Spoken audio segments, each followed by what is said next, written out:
Urban ডিপার্টমেন্টের যে সমস্ত পৌরসভা, বহরমপুর সহ, কাঁদি সহ, বেলডাঙ্গা সহ বিভিন্ন পৌরসভা হুড়মুড় খেয়ে ভেঙে পড়ছে, তারা পদত্যাগ করছে। কি কারণ তা আমরা বুঝতে পারছি না। কিন্তু একই জায়গায় আমরা যখন নিয়ম মেনে, পঞ্চায়েত রুলস মেনে, পেস্টাইজ অথরিটি, বহরমপুর মহকুমা শাসক, তার কাছে নওদা এবং বেলডাঙ্গা 2, রেজিনগর এবং নওদা দুটো বিধানসভায় আমি জিতেছিলাম। সেখানে যখন আমরা পঞ্চায়েত রুলসকে ফলো করে আমরা যখন রিমুভাল নোটিশ দিচ্ছি, তখন অজ্ঞাত কারণে সেখানকার প্রশাসন আমাদের রিমুভাল নোটিশকে গ্রাহ্য করছেন না। মিটিং কল করে সেই মিটিং আবার পোস্টপোন করে দিচ্ছেন। আমরা বুঝতে পারছি না, গলবধারায় পড়ে গেছি।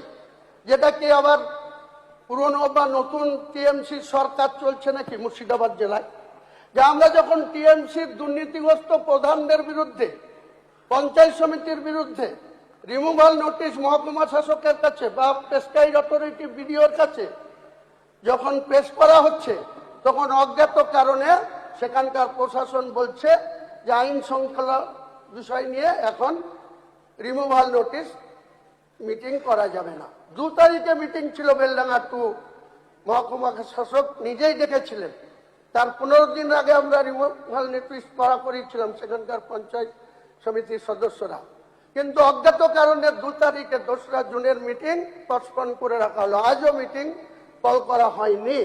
একইভাবে নওদা পঞ্চায়েত সমিতিও মহকুমা শাসক বহরমপুরের কাছে রিমুভাল নোটিশ দেওয়া হয়েছিল। 24 তারিখে ডেট ছিল, গত 2 দিন আগে সেই মিটিং আবার পোস্টপোন করে দেওয়া হয়েছে। কিন্তু এটা কেন হচ্ছে, মাননীয় মুখ্যমন্ত্রীর কাছে আমি দৃষ্টি আকর্ষণ করছি।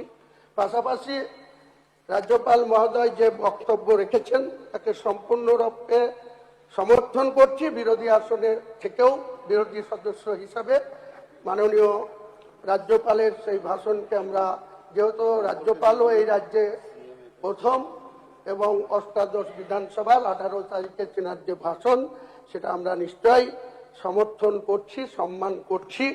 পাশাপাশি এই পবিত্র আগস্ট হাউসে যেভাবে মাইনরিটি নিয়ে কথা বললেন আমাদের সজল বাবু, আপনার মুখ্যমন্ত্রী বা আমাদের ভারতবর্ষের আদরণীয় প্রধানমন্ত্রী কিন্তু বারবার বলেন সবকা সাথ সবকা বিকাশ।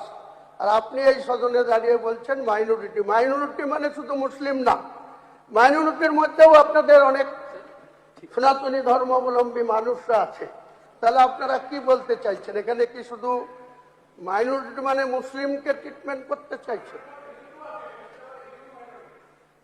আরে মুর্শিদাবাদে হিন্দু মাইনরিটি কটা আক্রান্ত হয়েছে, কটা আক্রান্ত হয়েছে আপনারা বক্তব্যে বলবেন, পরিসংখ্যান দিয়ে বক্তব্যে বলবেন, কিন্তু এইভাবে একটা কমিউনিটিকে এইভাবে বলা যায় না।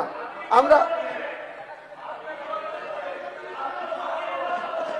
ওইভাবে বলা হয়নি, ওইভাবে বলা হয়নি, আপনি ভুল বুঝছেন। আপনি যেটা হাউসের মধ্যে বলছেন এটা এইভাবে বলা যায় না, এইভাবে একটা সম্প্রদায়কে এইভাবে অ্যাটাক করা যায় না।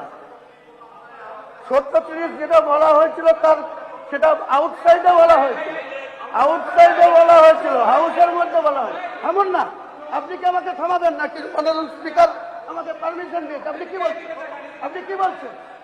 আপনি এইভাবে থামাতে পারেন না, আপনি বড় প্রয়োগ করবেন। আপনি কি চ্যালেঞ্জ খাটাতে চাইছেন? মাননীয় স্পিকার স্যার, একজন সদস্য এইভাবে, মাননীয় সদস্যরা শান্ত থাকুন, বক্তব্য রাখতে দিন। এটা সদনের পবিত্রতা নষ্ট হচ্ছে। মনে রাখবেন, আপনারা আজ শাসক বেঞ্চে এসছেন, আপনারাই কিন্তু বিগত বিধানসভায় এই আসনে ছিলেন। তাই জনাদেশ আপনাদের পক্ষে গিয়েছে। আপনারা 2,93,06,000 ভোট পেয়েছেন। বিরোধীদের ভোট কিন্তু সব মিলে দেখবেন 3,22,00,000 আছে। এটা স্মরণ রাখবেন, স্মরণ রেখে কথা বলবেন সদনে। আপনি কোনো বিক্ষোভ বলা হয়নি, কোনো বিপদ হুমায়ুন বাবু, আপনি বিষয়ে এসে আপনার 1 মিনিট আছে, 1 মিনিট আপনি শেষ করুন। মুখ্যমন্ত্রী অবগত আছেন কোন পরিপ্রেক্ষিতে বলা হয়েছিল। আমার বাড়ির কাছে মাননীয় ইউপির মুখ্যমন্ত্রী যোগীজি এসে আমাকে ডাইরেক্ট আক্রমণ করে বলেছিলেন, তার জন্য আমি পাল্টা বলেছিলাম। এটা সদনের কথা না। আমি সদনের এইভাবে বলিনি, কোনোদিন বলবো না।